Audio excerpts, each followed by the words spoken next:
Assalamualaikum warahmatullahi wabarakatuh. Perkenalkan, nama saya Bilqis Nadine Sabita dengan NIM akhir 066. Di sini saya akan menjelaskan tentang pengertian dan indikator atau ciri-ciri dari kecerdasan naturalistik. Yang pertama adalah pengertian dari kecerdasan naturalistik. Terdapat berbagai pendapat dari para ahli. Yang pertama itu menurut Sugiono tahun 2009 menyatakan bahwa kecerdasan naturalis ini merupakan kecerdasan atau keterampilan mengenali serta mengkategorikan spesies flora dan fauna yang ada di lingkungan sekitar. Yang kedua, menurut Zelawati tahun 2017 menyatakan bahwa kecerdasan naturalistik ini merupakan keterampilan anak dalam mempelajari tentang alam, yaitu tentang makhluk-makhluk di sekitarnya, benda-benda di sekitarnya, serta keadaan alam yang ada di sekitarnya.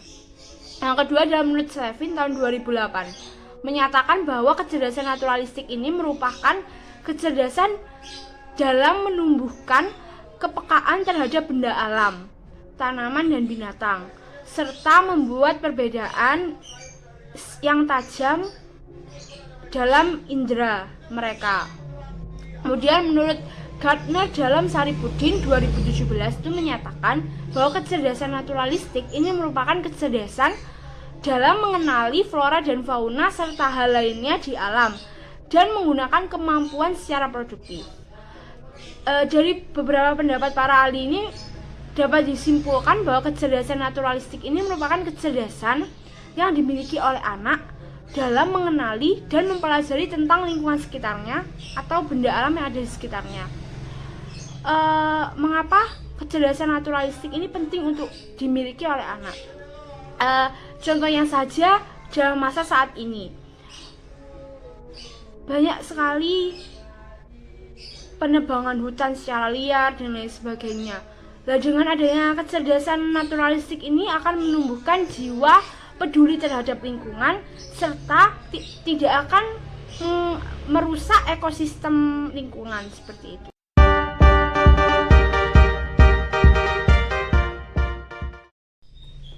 Selanjutnya saya akan menjelaskan tentang indikator dan juga ciri-ciri kecerdasan naturalistik. Yang pertama adalah menurut Mushiro tahun 2008 menjelaskan tentang ciri-ciri dari kecerdasan naturalistik. Yang pertama itu dapat menganalisis persamaan dan perbedaan. Kedua, menyukai tumbuhan dan juga binatang. Yang ketiga, dapat mengklasifikasikan flora dan fauna. Kemudian yang keempat tuh senang mengoleksi flora dan fauna. Yang kelima, menemukan pola dalam alam. Yang keenam, dapat mengidentifikasikan pola dalam alam. Kemudian yang ketujuh, dapat melihat sesuatu dalam alam secara detail.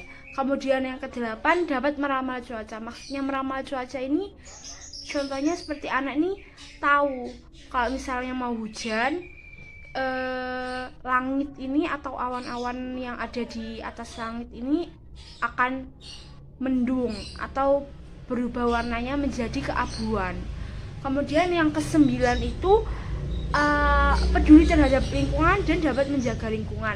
Yang kesepuluh, mengenali berbagai spesies. Yang kesebelas, anak memahami ketergantungan lingkungan.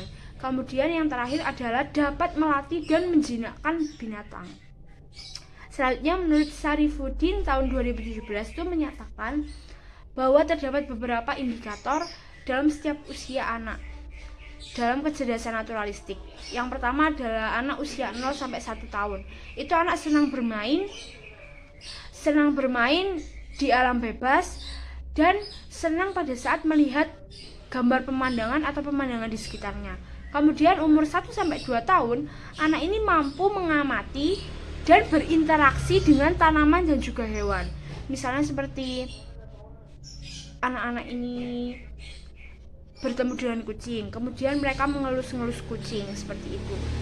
Dan juga dapat mengenali sifat-sifat yang ada pada hewan tersebut. Kemudian yang umur 2 sampai 3 tahun, anak ini senang bermain dengan benda alam seperti menata batu kerikil dan juga senang dalam mengamati gerak-gerik hewan. Mengamati gerak-gerik hewan ini contohnya seperti melihat kucing berjalan, kemudian melihat anjing berjalan, kelinci melompat seperti itu. Kemudian melihat ikan dalam akuarium seperti itu. Selanjutnya adalah umur atau usia 3-4 tahun. Anak ini dapat membedakan objek sesuai dengan karakteristiknya. Objek alam sesuai dengan karakteristiknya. Dan dapat mengenali karakteristik secara detail. Kemudian umur 4-5 tahun, anak ini senang bercocok tanam dan senang dalam memelihara binatang. Kemudian usia 5-6 tahun, anak ini sudah mampu untuk memberi makan, menyirami tanaman, dan juga menuangkan kreasinya dalam menghias halaman atau lingkungan sekitarnya yang ada di depan rumahnya, seperti itu. Selanjutnya akan dijelaskan oleh teman saya.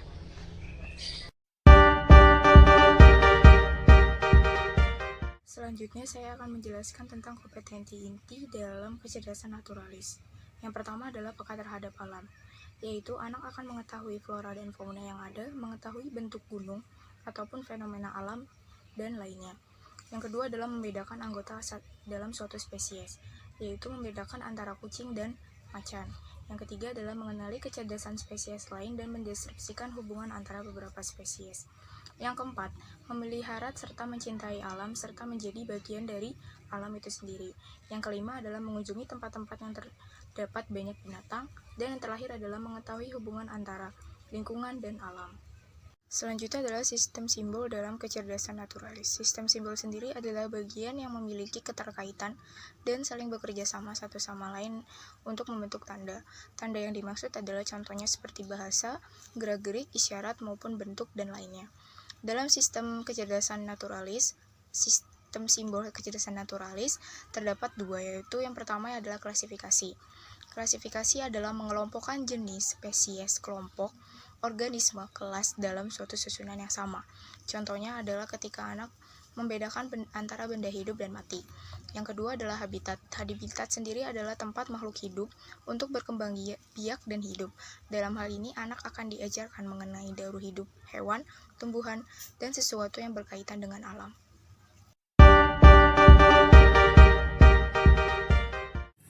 Baik, di sini saya akan menjelaskan mengenai profesi terkait kecerdasan naturalistik. Nah, profesi apa saja sih yang terkait dengan kecerdasan naturalistik? Di antaranya yaitu yang pertama peneliti alam, yang kedua ahli biologi, yang ketiga dokter hewan, yang selanjutnya aktivis lingkungan dan pakar ekologi dan juga petani. Nah, seperti profesi-profesi yang sudah saya sebutkan tersebut, bahwa profesi-profesi tersebut sangat berkaitan dengan alam. Seperti yang telah kita ketahui dan telah dipaparkan oleh teman-teman saya, kecerdasan naturalistik adalah kecerdasan yang tidak lepas dengan alam. Bahkan daya tarik kecerdasan tersebut, pola pikir anak tertarik dan tertuju pada kondisi alam dan lingkungan sekitarnya.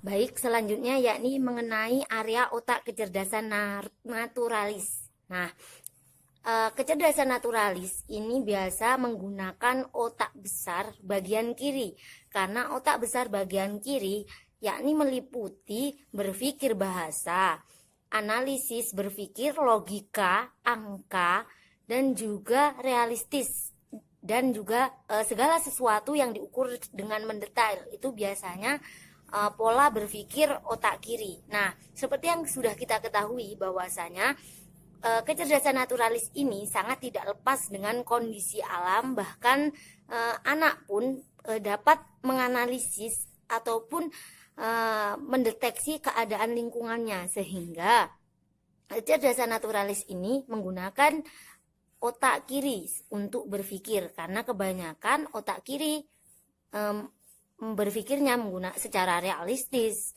dan juga analisis yang pasti, seperti itu. Nah, namun tidak menutup kemungkinan bahwa bagian-bagian otak yang sudah kita ketahui bahwasanya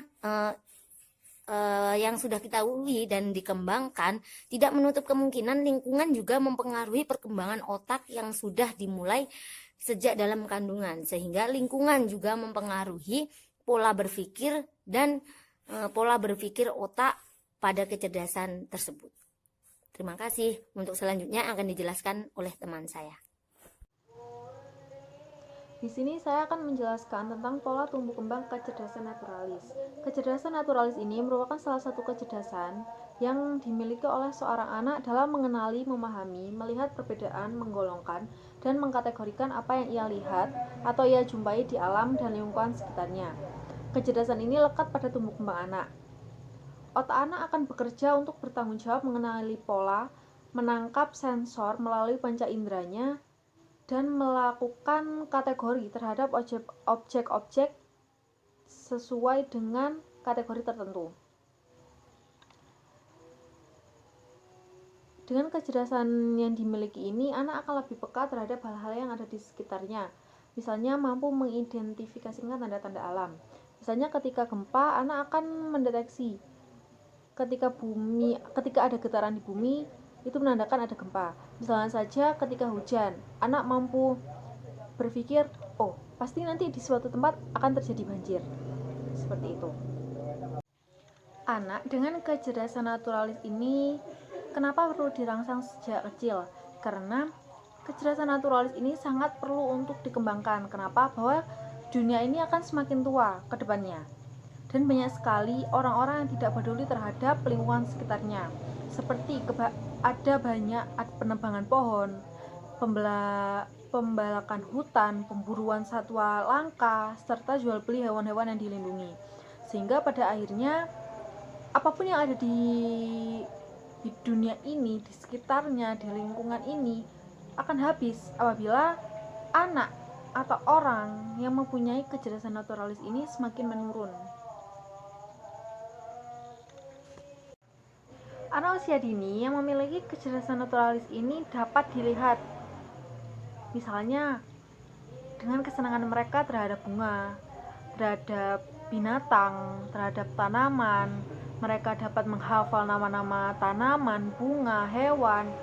Mereka dapat mengerti ciri-cirinya, mengerti bagaimana cara merawatnya. Itu juga merupakan salah satu ciri anak memiliki kecerdasan naturalis. Menurut Armstrong pada tahun 2009, berikut ini merupakan beberapa yang dapat mengidentifikasikan bahwa mereka memiliki kecerdasan naturalis. Yang pertama, senang berbicara tentang hewan favoritnya, hewan peliharaannya, atau tempat yang disukai di alam. Kedua, suka mengunjungi lapangan atau alam terbuka, misalnya ke kebun binatang, ke museum sejarah alam. Yang ketiga, menunjukkan kepekaan terhadap gejala alam. Misalnya, ketika berjalan di luar kelas sambil melihat gunung-gunung, awan, lalu anak tersebut menyukai air, menyukai tanaman, itu juga merupakan kepekaan terhadap gejala-gejala alam. Yang keempat, anak suka berada di kandang. Misalnya, kandang hewan peliharaan, hamster, kelinci, lalu akuarium untuk ikan. Yang kelima, berbicara di kelas tentang hewan, tentang binatang, tentang pelestarian yang ada di bumi. Yang keenam, suka tentang apapun yang berkaitan dengan alam, seperti mengamati burung, mengamati kupu-kupu, mengamati serangga. Lalu yang ketujuh, membawa binatang ke kelas, ke sekolahan. Yang kedelapan, tertarik pada topik yang melibatkan sistem kehidupan, misalnya topik tentang biologi, dan dalam ilmu pengetahuan, isu-isu lingkungan, dan sebagainya. Selanjutnya, saya akan menjelaskan tentang bentuk-bentuk karya di masyarakat pada kecerdasan naturalis. Misalnya saja ketika hari Minggu atau ketika ada kerja bakti di lingkungan sekitar. Biasanya kegiatan kerja bakti itu membersihkan selokan, kadang menanam, berkebun. Itu juga merupakan salah satu kecerdasan naturalis yang bentuk-bentuknya yang terjadi di masyarakat. Misalnya di lingkungan sekitar, kerja baktinya hari ini menanam pohon di sekitar rumah. Anak dapat mengikuti dengan menanam pohon, menanam bunga-bunga cantik, berkebun, seperti ada pekarangan yang ditanami oleh buah-buahan, sayur-sayuran. Itu juga merupakan kecerdasan naturalis pada bentuk-bentuk masyarakat. Yang kedua yaitu mencari batu-batu unik. Maksudnya batu-batu unik ini buat apa sih? Bisa batu-batu unik ini misalnya kan ada biasanya batu yang berwarna putih, batu yang berwarna hitam, itu bisa anak-anak kumpulkan, entah itu dari tanah yang di sekitar rumahnya, atau ketika membersihkan selokan, membersihkan sungai, dia menemukan batu-batu yang unik, itu bisa mereka bawa, mereka simpan, atau ketika mereka mempunyai akuarium yang berisi air, bisa ditaruh itu batunya di dalam akuarium tersebut. Yang ketiga yaitu bereksperimen dengan rumput laut. Dengan rumput itu misalnya menyediakan selembar kain sisa bekas, lalu potong berbentuk huruf atau berbentuk angka, lalu kain tersebut diletakkan di halaman yang ditumbuhi rumput. Selanjutnya, kain ditusukkan ke rumput dengan menggunakan tusukan gigi supaya tidak bergerak. Setelah 1 minggu, anak diajak melihat potongan kain tersebut. Dan apa yang terjadi? Yang terjadi yaitu maka potongan kain tersebut akan membentuk huruf atau angka tadi. Permainan ini disebut dengan permainan proses fotosintesis. Karena rumput yang ditutupi potongan kain tidak dapat cukup matahari, sehingga tidak bisa berfotosintesis, tidak bisa mengolah makanan, sehingga daunnya berwarna hijau muda, seharusnya berwarna hijau tua, seperti itu. Yang keempat yaitu pergi ke museum. Pergi ke museum ini maksudnya pergi ke museum yang berkaitan dengan alam, misalnya museum geologi, museum ilmu pengetahuan, dan sebagainya, untuk mendapatkan informasi tentang kondisi alam, jenis-jenis alam, jenis-jenis apapun yang terjadi dengan alam, seperti itu.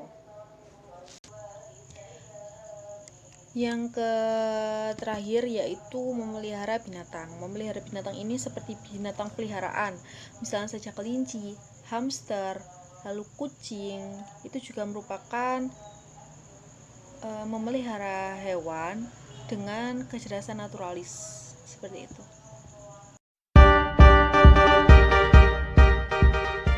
Baiklah, selanjutnya saya akan membahas mengenai aktivitas yang dapat mengembangkan kecerdasan naturalis. Di sini yang telah kita ketahui bahwa kecerdasan naturalis adalah kecerdasan yang berkaitan dengan alam, di mana anak dapat bereksperimen dan mengeksplorasi seluruh alam seperti fauna, flora, cuaca, dan kondisi lainnya. Berikut ini adalah aktivitas atau kegiatan-kegiatan yang mampu mengembangkan atau menstimulus kecerdasan naturalis pada anak. Yang pertama adalah mengajak anak bereksplorasi. Di sini eksplorasi yang dilakukan bisa di taman, bisa di museum, bisa di kebun binatang, dan di tempat lainnya. Salah satunya adalah untuk mengetahui ekosistem hewan. Nah, ekosistem hewan ini ada hewan di darat, di laut, dan di udara. Kita dapat mengajak anak untuk bereksplorasi melihat ekosistem hewan, seperti melihat perkembangbiakan ikan, katak, maupun kupu-kupu. Aktivitas kedua atau kegiatan yang dapat dilakukan untuk menstimulus kecerdasan naturalis pada anak adalah mengajak anak untuk melakukan 3R atau reduce, reuse, dan recycle. Dalam bahasa Indonesia sering disebut dengan 3M. Mana 3M itu adalah mengurangi, memakai kembali, dan mendaur ulang. Dengan mengajak anak untuk menerapkan 3R atau 3M tersebut dalam kecerdasan naturalisnya, dapat membantu anak untuk lebih mencintai dan peduli terhadap lingkungannya. Dengan begitu, anak akan sadar bahwa lingkungan tersebut dapat mempengaruhi sistem kehidupan yang akan berlangsung di alam. Kegiatan ketiga, kita dapat mengajak anak pergi keluar sekolah. Misalnya, mengajak anak pergi ke sawah. Nah, di sawah tersebut kita ajak anak untuk menanam padi atau menangkap tutut atau keong kecil. Nah, di situ anak akan mulai untuk bereksplorasi dan merangsang kecerdasan stimulusnya. Aktivitas keempat, anak dapat diajak untuk membuat kerajinan dari bahan alam, seperti memanfaatkan tanah liat di lingkungan sekitarnya menjadi salah satu bentuk mainan, seperti membuat asbak atau membuat sendok, dan sesuai dengan kreasi anak lainnya. Di situ selain mengembangkan fisik motorik dan juga kognitif serta seni anak. Selanjutnya, aktivitas yang kelima adalah kita dapat mengajak anak untuk bereksperimen sederhana. Di sini, eksperimen yang dapat dilakukan untuk mengembangkan kecerdasan naturalis adalah melihat atau mengajak anak untuk bereksperimen es batu yang mencair ketika ditaruh di daerah yang panas. Dengan mengajak anak membuat eksperimen sederhana dapat meningkatkan proses berpikir pada anak dan juga kreativitas pada anak. Selanjutnya, saya akan membahas mengenai peralatan atau media pembelajaran yang dibutuhkan dalam kecerdasan naturalis, seperti membuat APE secara sederhana dari bahan alami, yaitu membuat warna dari bahan-bahan sayur-sayuran seperti ubi ungu, kemudian bayam, dan juga blueberry. Nah, hasil dari perasan warna-warna tersebut dapat dijadikan sebagai media pembelajaran mainan berwarna, terutama dalam kegiatan seni untuk anak. Selanjutnya, kita dapat memanfaatkan media pembelajaran yaitu dari botol plastik. Di sini, botol plastik dapat dibuat menjadi mainan seperti mobil-mobilan, kemudian vas bunga, di mana di situ anak diajak untuk membuat APE-nya secara sendiri. Di sini juga kita dapat membuat mainan atau alat permainan edukatif dari batu-batuan, biji-bijian atau ranting pohon yang akan ditempel di kertas dan dibentuk sesuai kreasi anak. I'm too tired to tell my story.